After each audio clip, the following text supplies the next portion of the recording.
திண்டுக்கல் மாவட்டம் வத்தலகுண்டு அருகே தேசிய நெடுஞ்சாலையில் சுங்கச்சாவடி திறப்பதற்கு எதிர்ப்பு தெரிவித்து பொதுமக்களால் அடித்து நொறுக்கப்பட்டது. தற்போது அந்த காட்சிகள் வெளியாகியுள்ளது. அதனை பார்க்கலாம்.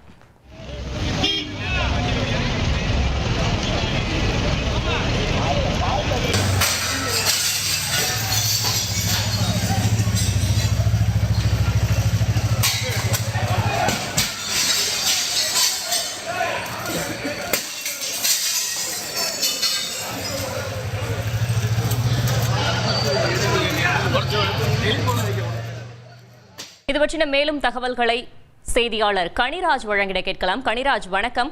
அங்குள்ள கள நிலவரங்கள் தொடர்பான கூடுதல் தகவல்கள். வணக்கம். திண்டுக்கல்லிலிருந்து குமுளி வரை தேசிய 4 வழிச்சாலை அமைப்பதாக கடந்த 2011ஆம் ஆண்டு பணிகள் தொடங்கி நடைபெற்றது.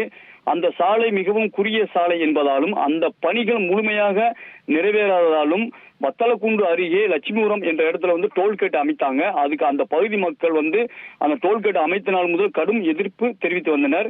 இந்த பணிகள் குறுகிய சாலை என்பதால் திண்டுக்கல் அடுத்த வக்கம்பட்டி, செம்பட்டி இந்த பகுதிகளில் போக்குவரத்து நெரிசல் மற்றும் சாலைகளில் அடிக்கடி விபத்துகள் ஏற்பட்டு வந்ததால் இந்த சாலையை விரிவுபடுத்துவதற்கு பிறகு இங்கு சுங்கச்சாவடி அமைக்கலாம் என கோரிக்கை வைத்தனர்.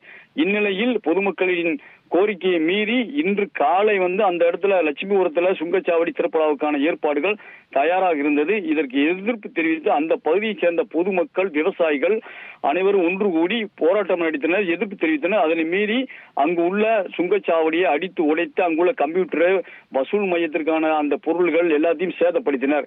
இந்த தகவல் தெரிந்து அங்கு பட்டிவரம்பட்டி போலீசார் மற்றும் நிலக்கோட்டை வட்டாட்சியர் உள்ளிட்டோர் விசாரணை நடத்தினர். அங்கு உள்ள சிசிடி கேமரா வைத்து அந்த உடைக்கப்பட்ட விவசாயிகள், பொதுமக்கள் யார் என்று விசாரணை செய்து வரும் நிலையில் அங்கு பொதுமக்களும் விவசாயிகளும் உடைச்சு சேதப்படுத்திய அந்த சிசிடிவி காட்சிகள் மற்றும் அங்குள்ள சிலர் வீடியோ எடுத்தது தற்போது சமூக வலைதளங்களில் வைரலாகி வருகிறது. தகவல்களுக்கு நன்றி கனிராஜ்.